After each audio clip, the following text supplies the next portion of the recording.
let's dive into it, guys. We've only got a handful of Yeah, people with I'm us sure here more will be today. coming on. Yeah, because of the glitch here. Yeah, But of course, we're recording so that we can catch everybody up.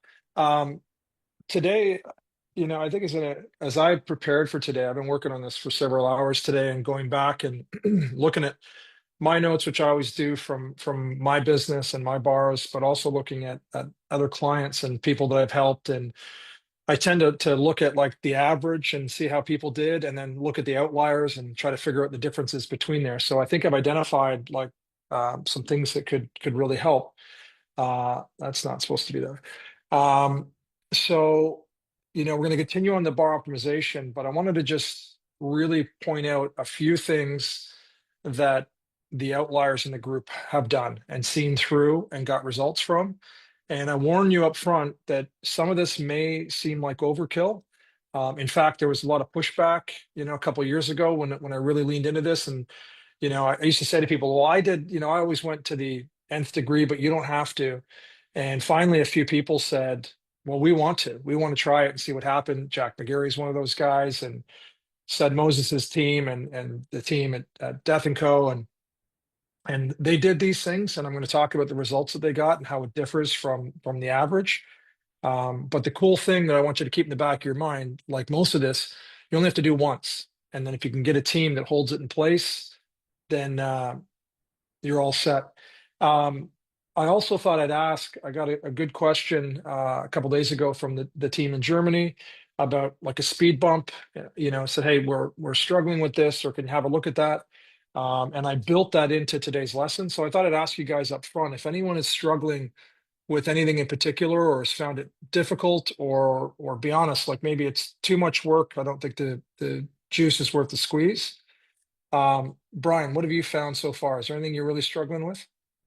no, I think our biggest struggle was at the beginning of the program in the spring, ramping up for the busy season and having the time to do all the things that we were doing.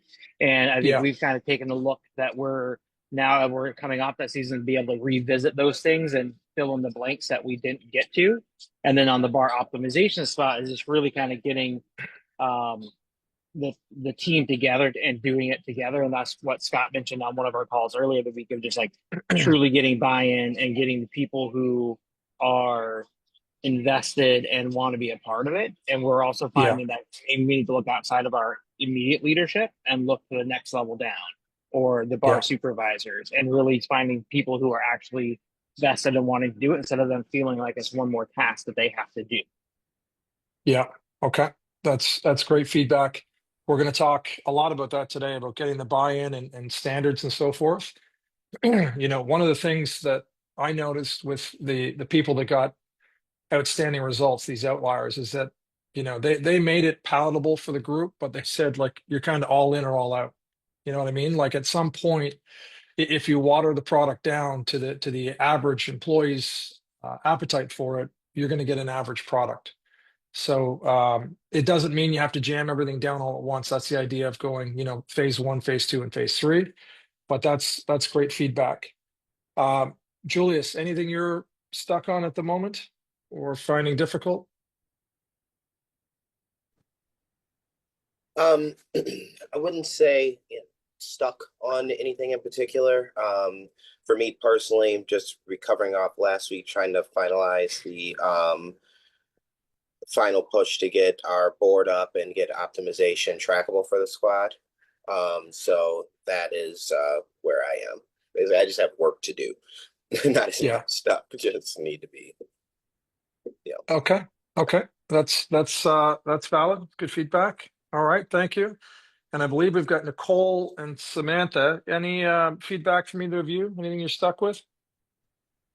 Kind of like what Brian was saying, like just revisiting things that probably haven't gotten the attention that they should have and finishing those things while at the same time holding like everyone accountable for, doing everything that we have been doing over the past Yeah. few months. So, Okay. yeah. Yeah. And with you guys with multi-sites too, like I know it's ideal to kind of bed everything down everywhere at the same time, but I see people have great success with like store one. I need you to get this, like be the demo site for us all. In store two, you're going to do this, and then we kind of blend them in over time. So it's an art to that, but I'm sure you guys are working through that.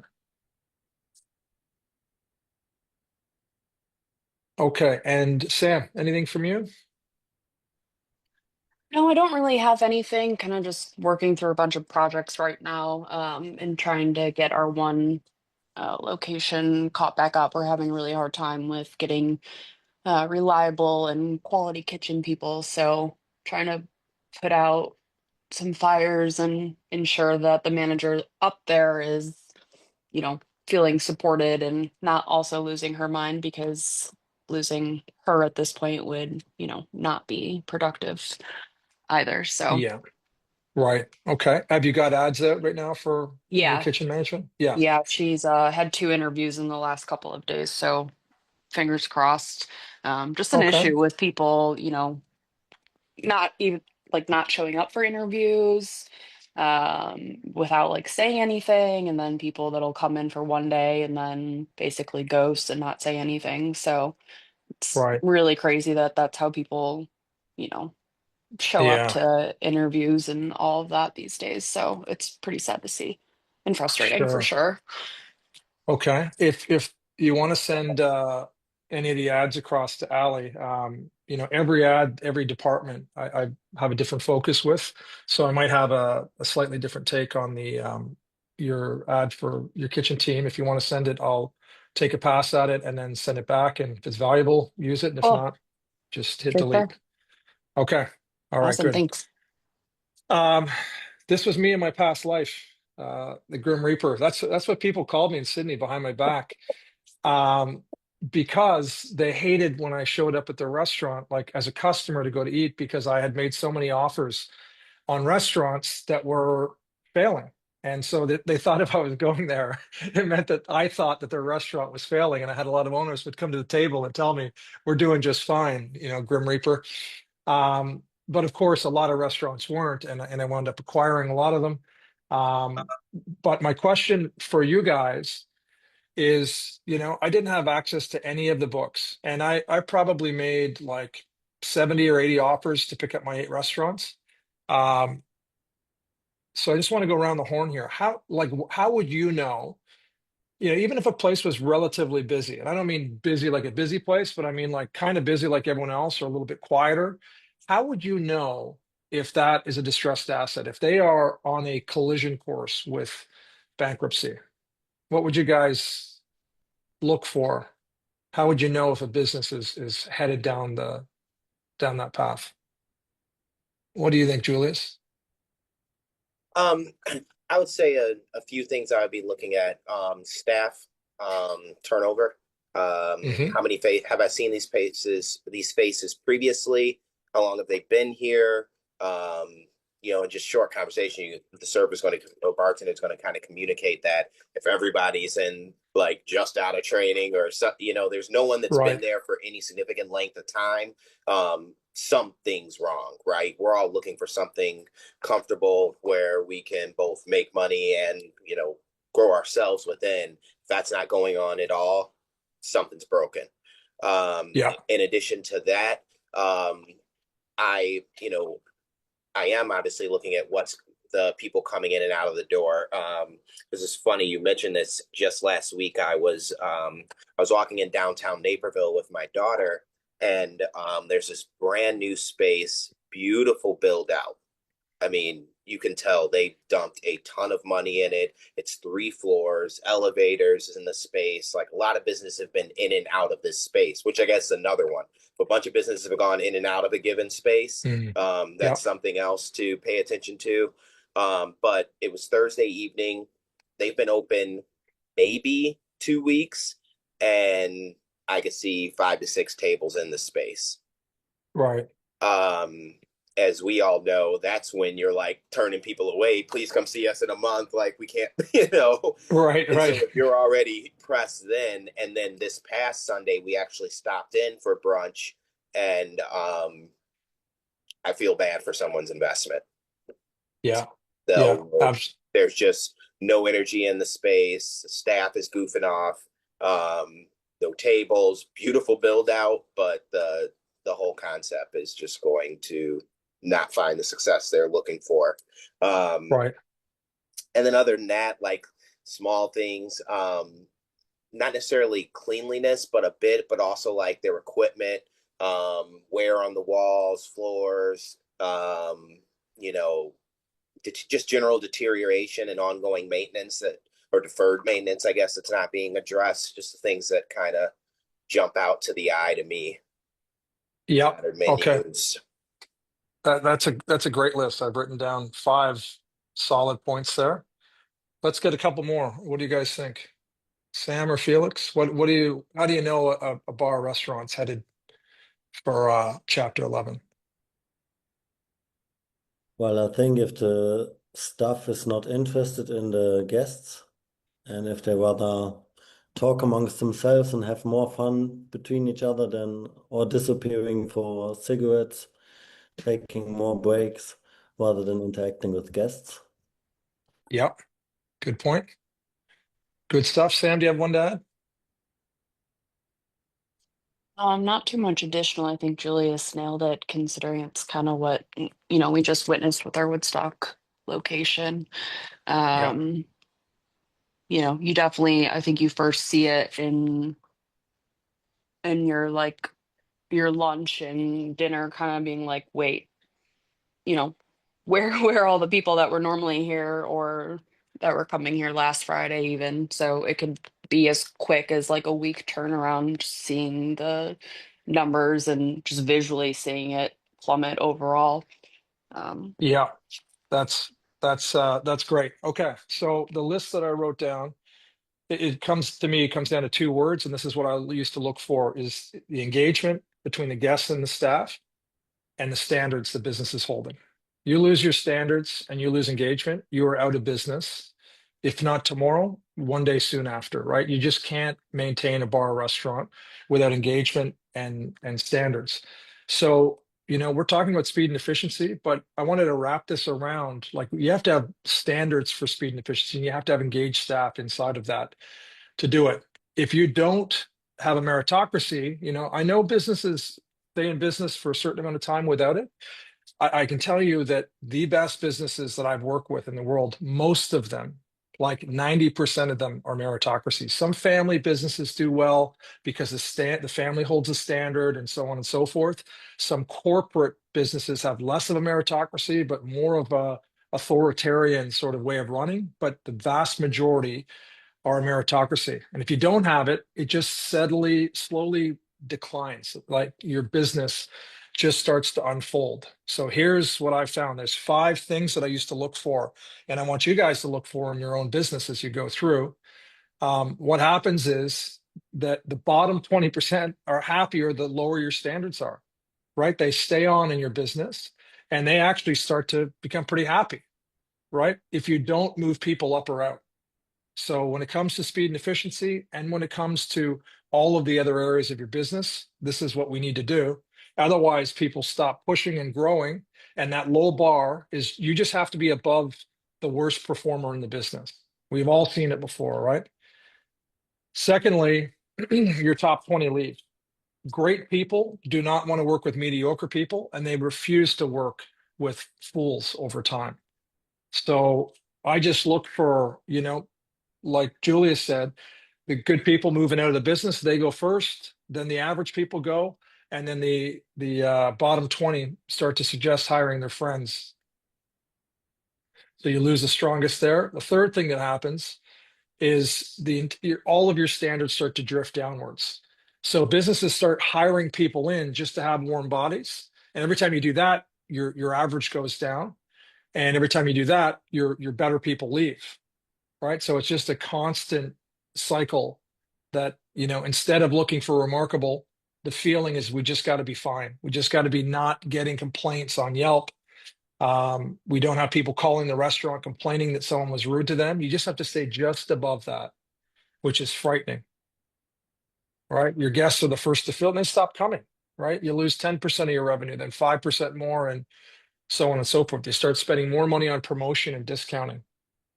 The fourth thing I used to see in these businesses that the raving stops, right? Your old fans just check out on you. They find a new location. They know what it used to be like, and they stop bragging. Word of mouth drops, and then suddenly back to discounting and specials. And then the fifth thing we used to look for with these businesses that I was targeting is you just we would go in and find the leader on duty and just like rate their energy. And we'd purposely go in like at the end of peak hours. And typically that person was fucking exhausted, right? They'd had enough of all the bullshit that goes on. And you've all run the floor at a restaurant and a bar before. You know, when you have an A team, like I used to get energy from that team. When you're running a C team, you are exhausted by the end of the shift, right? It's a heavy load with these people. You're putting out fires all night. You might have people get in your face about, I came in for my anniversary and I was embarrassed and this is terrible and all of that. It's exhausting to run a team like that. That's when your leaders go, and that's the beginning of the end. Julius mentioned the staff turnover. When you have the leadership turnover and you're constantly running new standards and new systems, you're in trouble. So why is this so common? You know, this is 8 of 10 bars and restaurants, right? 8 of 10 of our peers will fail over time, and typically within 3 to 5 years, if not in their first year. So why is it so common that we see this deterioration? What do you think, Brian? Oh, I think it's a combination of things. I think the change in demographic, the change in society, the change in economy, but I think also some of the places I've worked for in the past that did have a demise was because people are just stuck in their ways in the sense of like, this is what we're going to do and this is how we're going to do it, and then aren't able to adapt to change or make any adjustments based on their own sense of pride. Yeah. Okay. That's good input. Anybody else? Why is this so common in our industry that a place opens, they give it their all, and it just constantly declines over time until the door's shut and someone else opens again? I think it's a combination of obviously quite a few things. The one thing that we always talk about is that there is no barrier to entry for this business. So anybody with the right deposit could open up Julius's Burger Shack starting tomorrow. If, Yeah. assuming they could find the real estate, right? So there's a lot of people in the business that just have no idea what they're doing, but they had the capital and, somebody told them they were a good enough cook and here they are today, right? Right. So you have a lot of that out there. Then, from there, there's a lot of people that might know at some degree what they're doing. But as Brian's kind of alluding to, trends do change. They're not fully up with it. Maybe they're doing, there's a place next to us next door, for example, that just got new ownership, and they're a pizza spot. However, they chose to open literally, 100 feet from our restaurant, the top burger selling restaurant in the restaurant or in the town. And on Monday nights, they're selling, I can't recall if it's either $1.99 or $2.99 half-pound burgers as their special. So obviously, that is not a long-term successful strategy for them. No. They're literally giving the plate away. Is that getting them bodies currently? Sure. Is that putting zero to their bottom line, other than maybe if you have a Miller Lite with it? Yeah. So we'll watch and see how time goes. But there's a lot of bird brain stuff like that going on. Let alone people that aren't innovating or constantly creating and upkeeping their spaces to actually continue to be able to perform in the business. Yeah. Okay. I think all those answers are valid, and I want you to consider a couple more. This is what I found with my team over time. We would interview them. We would talk about what the challenges were. I had a lot of young managers. Maybe this isn't the case for you guys if you have older managers, but my younger managers just had a hard time with conflict, right? And this is why we started putting together courseware on how to manage conflict, right? The conflict doesn't have to be negative, and it can be very progressive and encouraging if you do it with respect and with the right formula. So that was one of our issues. And so people weren't correcting things because, they said, oh, that's one of our best staff and he's been here longer and he's a bit of a hothead when I've tried to correct some things. So I said, okay, well, we got to fix that because when we know things are wrong, we got to do it. Short-term relief was like, hey, we're just going to get through the night and then we'll deal with it later. That was a big problem for us. I'm like, no, let's have enough staff on and let's have enough respect for each other that we can correct things on the fly when possible. Obviously not, right when they're serving a table or a guest, but if it's something we can correct on the fly, let's not let the anxiety of, oh, the boss is going to come and talk to me later. The gradual erosion was one of the biggest things for us. We found if we didn't deal with things as they happened, they stacked up and it created this animosity between leadership and our team. But our biggest issue in the beginning for us was we had a lack of clarity in systems. When I asked them, like, what is excellent, and I'd ask three managers, I get three different descriptions. And you'd ask the staff, and they'd say, I have no idea, Sean. Like I think I'm doing great because no one said anything to me lately. Right? Like that's not the way to run a complex business, a business based on feelings, right? So we had to define what great looked like, and then we had to make sure that the staff were in tune with where we thought they were at, and then move them up that scale. So that's what I want to really drill down on with you guys now, because this was the catalyst for us and the catalyst for every business I've worked with is getting this right. So how do we fix this? I want to really work on training the root cause rather than the symptom. Everyone else is like, it's the new generation, it's this, it's that. No, sometimes it's fucking us. Sometimes we haven't made it clear enough to people. And if we have made it clear enough, it just became paperwork and we didn't hold the standard, right? That was my problem. I was good at paperwork. I wasn't good at holding the standard in the beginning. So this is the formula that we really leaned on with our team is that first, owners need to set expectations and have a budget beside it. You can't just say, do all this stuff. And budget could be money, could be time, could be talent, right? Sometimes I had to put someone in who was really talented in that area, borrow them from another venue or a consultant to get something up and running. Secondly, our leaders, they're responsible for the systems and then holding those systems with standards. And our staff, we said, if you want to work here, you have to adhere to the system and you have to be constantly progressing or you don't work here anymore. Right? As simple as this metric sounds, like this is what we're all responsible for. And a lot of owners that I talk to today, it's like, oh, the kids today, or it's hard to find good managers. I say, show me your expectations and show me the budget. If you got that in place, let's find managers that can run or build and run those systems and hold the standards. All right, sounds easy, but it's not. So this is what we came down to. The first step was clear, measurable standards, right? For everything that you're doing. What's it look like and how does it get measured?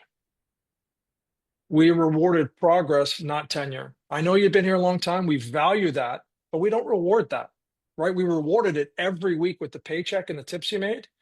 But what we want to see you making progress here.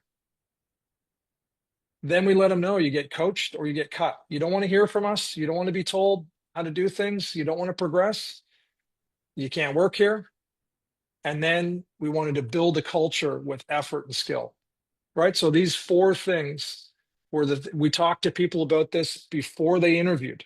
We said, this is how we run our business here, right? If you make it through the 100-day induction, this is what makes our boat float. Bottom line here, without a meritocracy, you're going to lose your best people. Unless you're one of the 10% I talked about, family business, big corporate business, whatever it might be, most bars and restaurants drift into being very mediocre over time, and it slowly kills a reputation.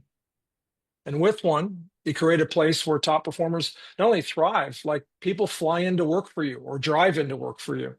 They hear about what you're doing and get excited about it. Only A players do that, by the way. C players don't go any further than they have to earn a buck. Your standards stay sharp, and your guests certainly feel the difference. So the key question for us, and I want to hear from each of you with one word. We asked each of our leaders.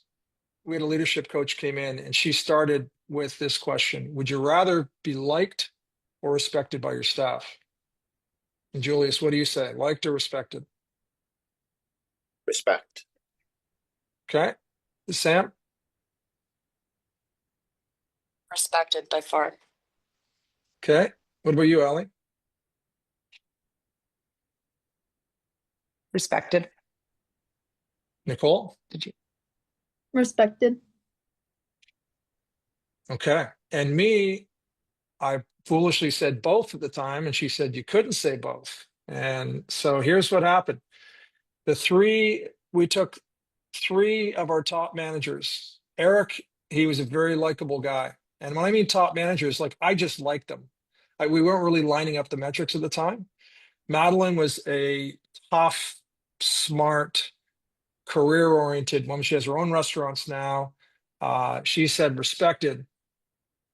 But Mike, the guy I reference often, one of our GMs that became our group area manager, he says, well, neither of those things. And this is what he said. He said, I don't concern myself with popularity. And it's more important to me the team respects the systems and standards. Right. So this wasn't the answer she was looking for, but she said, hey, that kind of makes sense. And then she asked, like, how is Mike compared to the rest of the team? And when we looked at it, he was number one in every category: profitability, year-on-year growth, guest satisfaction, staff engagement, and auxiliary dollars, which we made a lot of money from. So this is a guy who was systems-based, standards-based. He was kind of indifferent to whether people liked him or not. And I got to say, like, I really liked him, but not everyone loved Mike. He didn't get invited to every barbecue. But I can say everyone respected him. He was just a fucking go-getter, no nonsense when he was working, slap on the back after work. So I just love, I kept that quote with us, that he was so focused on the team respecting the systems and the standards. Otherwise, he didn't work here. And he said, you'll do well if you do this, and I'll do well as your manager. Let's do it together. So how does this tie into where'd the guys in Germany go? I think they lost connection there. They dropped off. Oh, there's Felix. He's back. So Felix, you guys sent this through this week, and I thought I'd tie it into what we're talking about today. So the induction passport, when we have standards for the business, and then we have like a checklist for a business, right? All the things that you need to do. And I think what you guys put together, which is up in school, is a very thoughtful and thorough checklist. But I want to make the distinction between these things here because this is really important. And it normally goes the other way around. You typically start with a very concise passport and then you build it out from there. So you're in good shape. You can go back now and kind of just refine it, and I'll show you exactly what I mean here. So to just speak for a second about our speed and efficiency program. So for our staff, they understood that we had three different buckets that they were getting evaluated in. And they got evaluated for the first 2 years, every 16 weeks, so every 4 months. And then after they've been with us 2 years, they got rated twice a year, so every 6 months. Right? There's a reason for that. It takes time. People are developing more in the first couple of years. But we wanted to make sure that it wasn't an annual review that you kind of drift. We wanted to just keep so I've talked to you guys about this before, but we wanted them to understand that in creating a tier system, we modeled it after skiing on a mountain. If you are my ski level on a mountain, you can only ride these green runs, right? The bunny hills, you've been drinking hot toddies, you're a shit skier or snowboarder. I have to stick to the blue runs. Once in a while, I used to get cocky, stick to the green runs. Once in a while, I get cocky and I try to ski on the blue runs. If I ever found myself in the black runs, it was a terrible afternoon, right? It was hard to get off the mountain. We did the same with our staff, right? Green was new or novice. They just weren't skilled. Blue was they had experience and they were kind of middle of the pack, and black were our top 20% of staff. Right. And I think I've referenced to you before, 213 group, which is now pouring with heart. They had 4 levels, kind of deckhand, crew, first mate, and captains. Right. Everyone knew where they stood and they got scheduled accordingly. Right. So that's kind of setting the standards. I developed software, which I'll admit I think is overkill. You don't need it. We sold a lot of it, and It didn't get used as much as I would have liked, so we just set something up manual. But this is basically what it was for our tangible aspects: pouring accuracy. We free poured, so we wanted to make sure that people were pouring over 95%, or they had to jigger pour. Speed and efficiency, that's dollars per hour. We looked at technique. We'd have them make 2 or 3 cocktails in front of us. The dollars per hour drove the predicted revenue. Math and memory, it was important for me. And I don't know, country to country, it's different, but in Australia at the time, if someone had $100 bill in their hand, they kind of wanted to hear how much it was before they gave us a bill. Was it $82, $19? So we had everyone sharp with that. And then the quality of the drink, wash levels, the fruit garnish, ice, everything, did they get the right ingredients? Does it taste right? All of that. So they had to get tested every 16 weeks on this. It took 6, 7, 8 minutes per person. Unless they failed it, and then they had to do it again. But that's how we categorized everybody for speed and efficiency. 5, 6 categories. Um, Off you go and prove that you can do it. Our report cards were 1,000 points. So 1/3 of it was tangible, 1/3 of it was the intangible skills, and 1/3 of it was team review. Before I move on to those other 2 categories, any questions on tangibly rating your staff? And Allie's going to upload the slides and this form here. But knowing that you have to get tested and that you have to free pour if you do allow free pouring, that you have to make a round of 4 drinks, which included for us was 2 cocktails, typically something out of the fridge and typically a mixed drink. We evaluate your technique, quality of that drink, your math and memory, and then it predicted a dollar per hour figure. And you could swap that out for actual dollars per hour if you're comparing apples with apples on a station in a bar during peak hours. Any questions on that? And once you get it, it was all done we had 2 bar captains at every place. So there's typically 1 on per shift. And we didn't do all the testing in one night or even 1 week. When we were doing evaluations, it was over the course of a month. So in that month, you'd be asked to set up at this station and go ahead and make 4 drinks. And we use dummy spirits for, if it was vodka, if it was gin, whatever, it was water in the bottles. So the taste wasn't, we could tell by color and we could tell by what you put in there if you made the drink properly. You guys are all clear there? Okay. So that was 1/3 of your value to us. Secondly, the intangible rating. This is where most bars I find fall down, right? Like people don't really think about what it takes to be a great bartender at your bar. I'd actually like to hear from you guys. Julius, I just want one thing from each person, and I want it to be real. I want you to think about a recent bar experience that you've had, not at your venue, elsewhere, where you were really impressed and said, fuck, that person's a professional. Like that is how you do it. What do you think, Julius? What's one attribute that someone did something, said something, demonstrated that they were a real pro?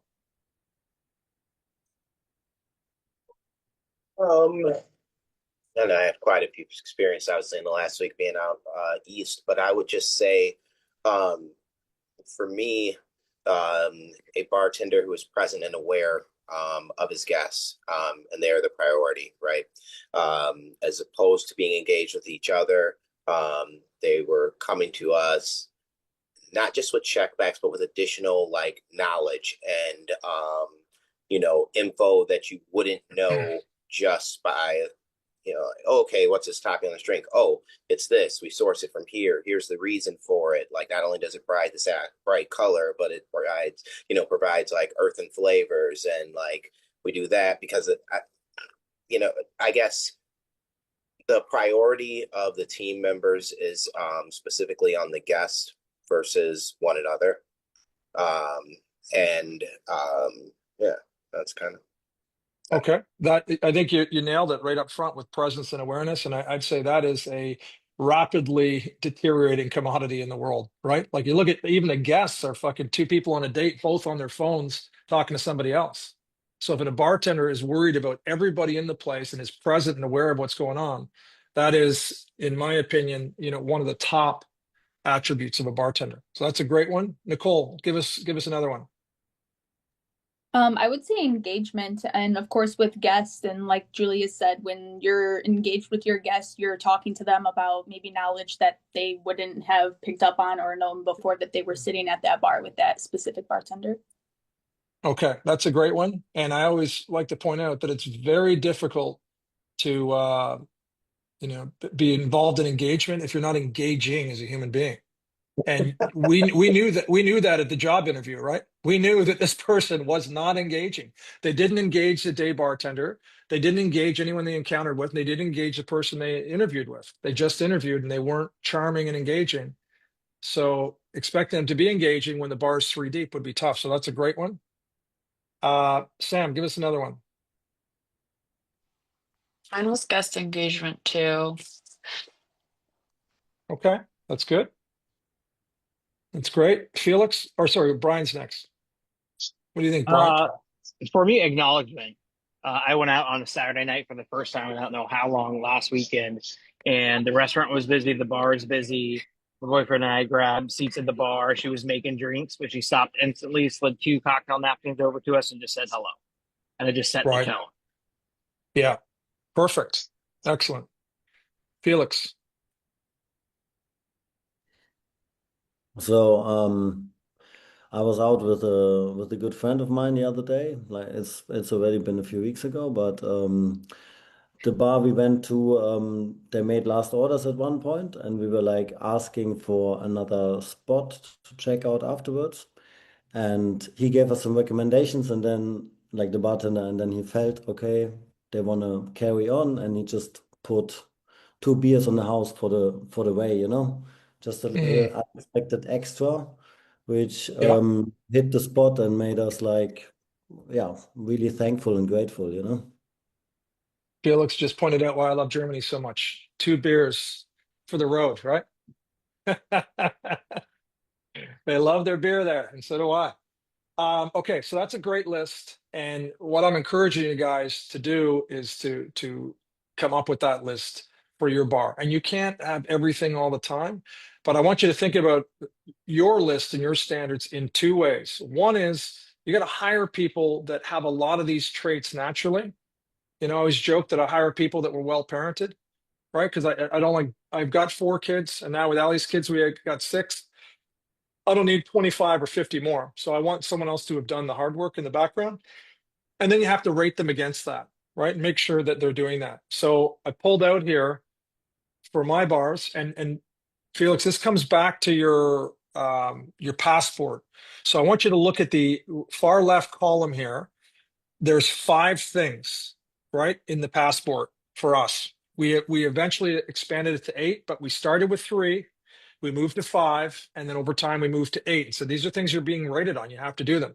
So for us, connection and instant rapport were right at the top, right? So making instant rapport, using the names and personalization, occasion and intent, energy matching, and taking people two levels up. That's how you create instant rapport and maintain connection with a guest. And I'll just say this is not intuitive to a 21-year-old or a 25-year-old or to many 55-year-olds. We're going to tell them this is how you do it. And then we're going to watch you and tell you if we think you're doing it or not. And our guests are going to talk to us and tell us if you think you're doing it or not. Secondly, for us, so just a big second bucket here in our passport was you have to become persuasive with your recommendations, not to upsell. I didn't even like the term upselling. We liked right selling. We wanted you to match their ideas and ambitions with our products. And we wanted you to take them on a journey, like 20%, 30% off of where they came in for. And why is that? If you just give them what they want, we're a commodity. They're going to go somewhere else. If they say, I want a gin and tonic and efficient chips, that's what they order everywhere. And say, I'm going to get you that gin and tonic, but we have this incredible local gin. Would you be willing to try this gin? Yes, we would. Okay, good. And you said fish and chips. I can absolutely get you fish and chips. We've got delicious fish and chips. But we also have this pan-fried sole that's incredible. If you don't love it, I'm not going to charge you for it. Right? We would convince people to move around a little bit. Those people would come back for the pan-fried sole. They'd come back because they tasted the gin and they're the hero in the story. They tell their friends. My friend Mikey Enright makes Hickson gin. Someone asked for, if they asked for Tanqueray, I probably wouldn't recommend Hickson. But if they asked for Gordon's, I mean, oh my God, you got to have Hickson. And we tell them about Mikey Enright, that he used to work with us, blah, blah, blah. They're the hero in the story. Now they know about the owner of a particular gin. Criteria number 3 on the intangibles, service flow. This drives me crazy in a restaurant, right?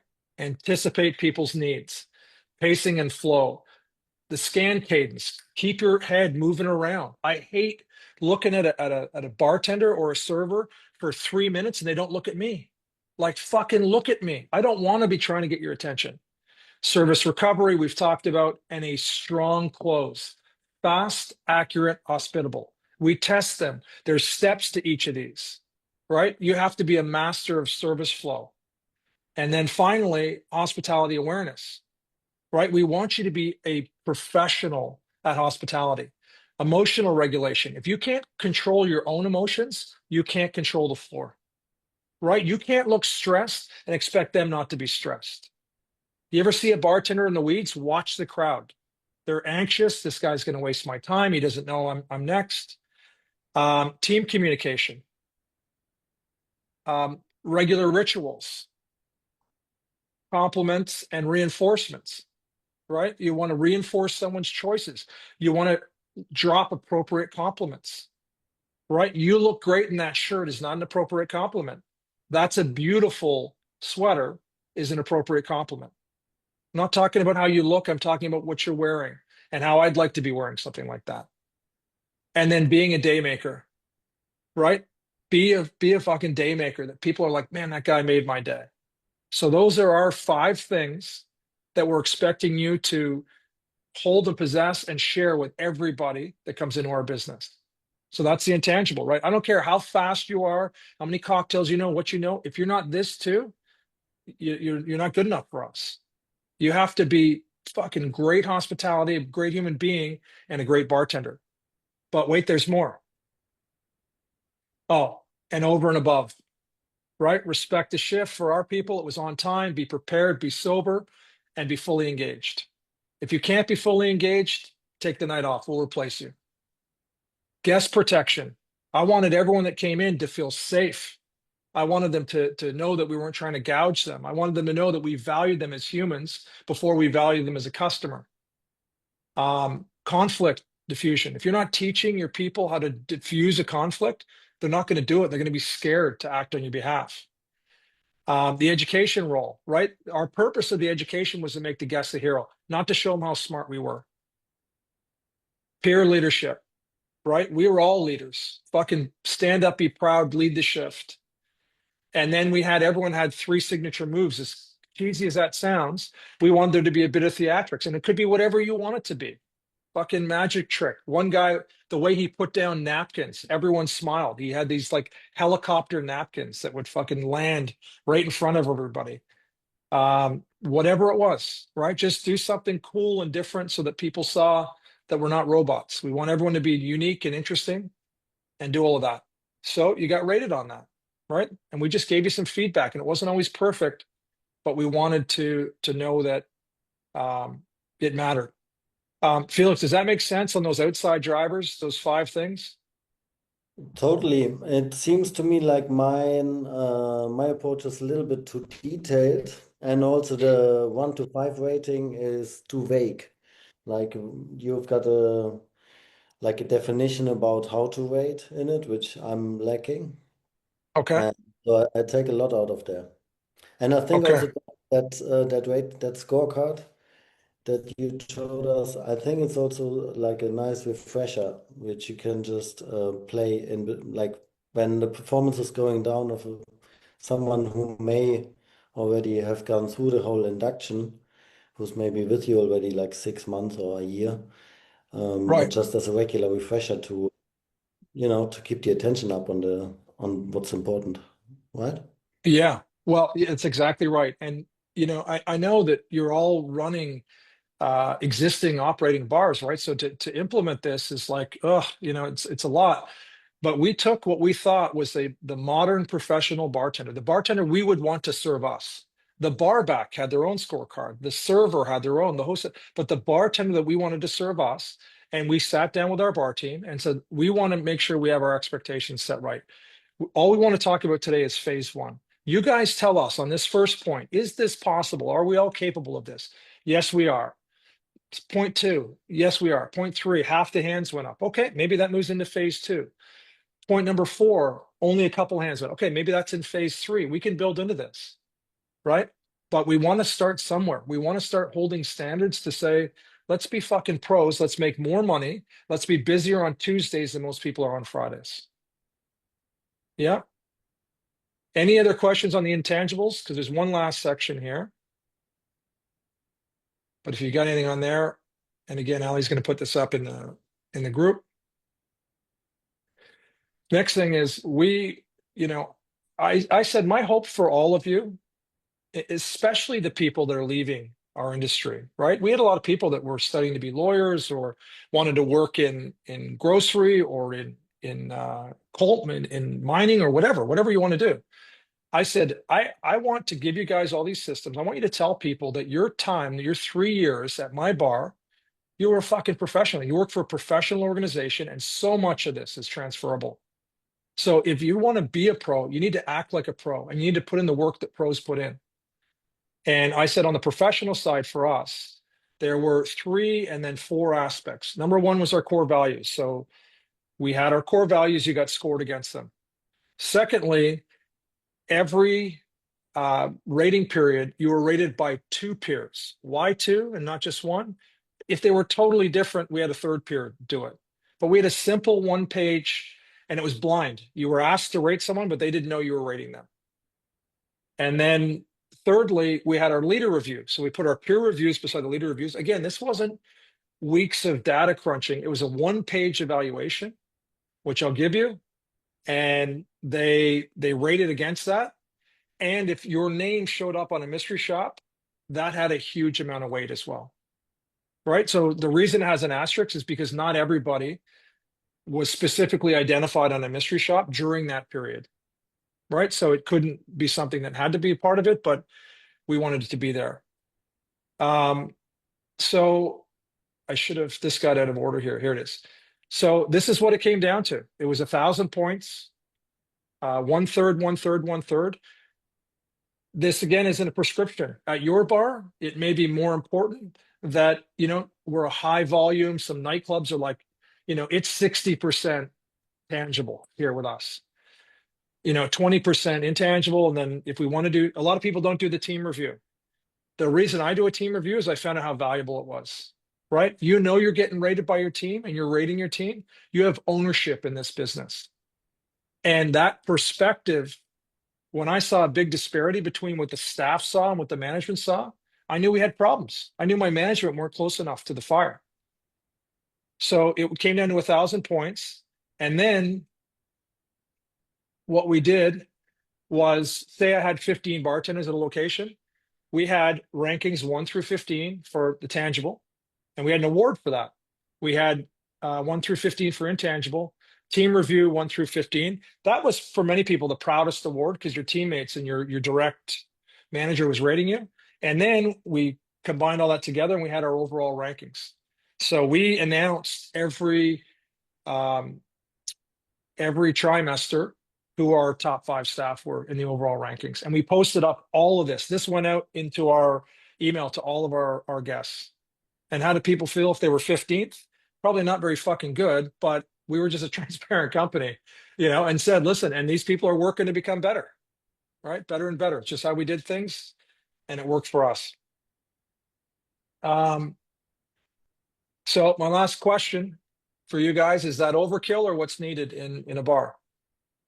What do you think, Felix? Is it too much work or? I think it's super important However, what I'm struggling with is not to get lost in the detail. So to see a scorecard which is reduced to like 2.5 pages really helped me because yeah, we're just starting with setting these standards, of course, by mouth to mouth and from showing and explaining. We've always kept standards, but never put that in a measurable format. Yeah, So I think with our first version of the passport, maybe it's kind of overwhelming and it could have the effect of being, unmotivating or like, oh, yeah, just like too much overkill. But I think if we shorten it down and getting it a bit crisper, I think it's super important. And I think that could be a good solution to, also to filter out, new hires that turn out not being as good as thought. right. Yeah, I think you're right about that. And like I said, get it as tight as you can, and then don't be afraid to put it in phases, right? Like run it for 3 months in phase one, and then have the meeting and say, hey, we're going to phase two now, guys. We're just adding these few things here, and we want to help each other get up to this standard. So, doing this, I can tell you three things that I know from coaching over 500 different businesses. Number one is, and I said this earlier, 90% of the work is framing it out and getting it ready, right? Because I didn't do the ratings. Like bar captains did this person did that, and it all was scheduled. We had a computer like you do, and it told everyone what they need to do when they need to do it by. So it was pretty simple to run once we got it running. Secondly, um, very few people, I don't want to say nobody, but very few people that work for me said, I didn't know why I got fired, or I didn't know what I had to do to get better shifts or whatever else. It was a meritocracy with transparency. And I said to everyone, if anything doesn't make sense here, or you think it's bullshit, or you think you've been treated unfairly, you call me, right? Even though I had 400 staff, almost nobody called me after a while, once we got going, because they all understood it. And thirdly, you the owners of the business and the senior leadership have way less pressure on them to hold the standards once you have a system in place, right? You just do. People know what they need to do, and everyone in the system is doing their part. And I said three things, but there's four.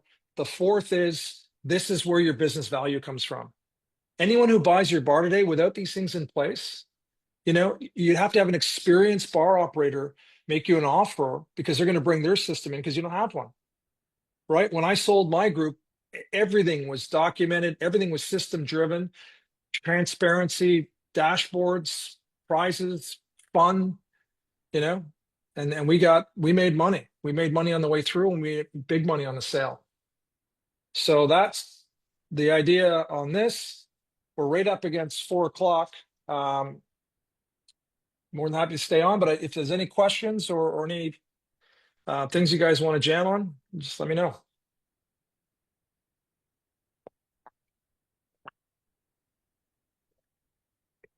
I think this last bit that you just put up is really helpful because we've been trying to. We don't have a clear plan in place for our managers to rate their staff. We've been like, hey, at least start with sitting them down and like starting tracking their guest averages and tips and so forth. But to actually have something that's concrete is like, all right, we'll start quarterly. Every quarter, you're going to meet with our full time servers and bartenders, and this is how the ranking system is going to be. So I think that's Yeah. really, really helpful. I think it'll give us a foundation to move forward. And we also have to realize it's not going to happen overnight. It takes time, but it's another element to get buy-in from our leaders to start seeing where we're going and what our expectations are. Yeah, it's a great point, Brian. And we're going to talk on a future call, not so far down the track, about another turning point for us is, we had our managers involved in grading staff and offering critique and everything else. But what really turned the corner for us is when we had the staff doing the same for the managers, right? Are they getting the support they need on the shift? Do they get encouraging coaching, or do they feel it's just criticism? Do they feel that their time and efforts are respected? Do they feel gratitude from the leadership team? And that for us, like, I'll warn you, we had a couple managers leave, like anything you put in place. But I was rated at the time because I was still technically the ops manager at the time. So I was rated by all the GMs. And I wasn't fucking thrilled about how I was showing up. And there was two major areas that I had to improve, and I did. I just said, okay, that's what they need from me. Let's go. Let's do that. So yeah, system works both ways, and there's real power in that. I got another question. What exactly are the colleagues rating the other colleagues in the peer review? Is it based on the values, or is it Yeah. on the interaction with guests, or? Yep. I'll give you we'll put up on school those couple of components, but one is there's 5 points that I mentioned earlier about, do they respect the shift, right? Like that's one of the ones that when you're running the floor or you're running the bar, you're not right there watching, but you have staffs that are drinking or doing something that they shouldn't be doing. And I really didn't think that staff would like dub in but they do, because they're like, fuck, hey, I'm not doing that. And you're doing that. You're bringing us down. So it was in part that, is in part the core values. So are you living those values? Like, I only employed good people, but good people can become difficult or less good when they're busy or under pressure. So yeah, we had them just fill out one page that was broken into 3 sections. And like I said, we always had 2 people do it. And over time, staff got good at rating each other too, because you kind of know who's who and how it's working. And over time, we thought when you had 2 staff members and your direct report fill out that same page and it lined up, we knew we were on the right track. That just meant everyone knew the standards and was reporting accordingly. Sometimes we'd have personality conflicts. Um, Ironically, you don't know that some staff date each other, and now they're not dating each other, and suddenly she's got this terrible score, and you have to call someone up and say, "Hey, what the fuck? She's been one of our top performers, and now, well, we're not getting along." So, but I'll show you how they were rating each other, and it wasn't. It was designed not to be an attack or offensive, but it became clear where people were letting their team down. Cool.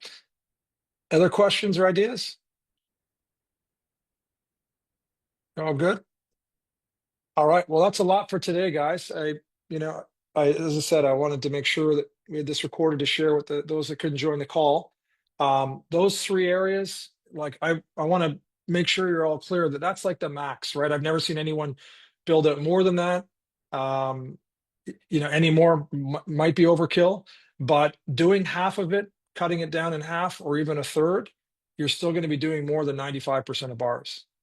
And I've talked to enough bartenders at struggling bars that go, I just don't know what's expected of us here. It really depends on who's managing and the mood they're in. And I didn't want to run that business. I wanted to say, this is the highest standard of professionalism and effort and output. And I want us all to be rising up to that. And we did with an absolute group of misfits, just like me, 400 lunatics, all wanting to make their mark in an industry, and it works so long as you can have a system that can corral everyone. All right, so with that, we're going to load everything up on school, and I'm going to wish you guys a great weekend, and I'll see you on Tuesday.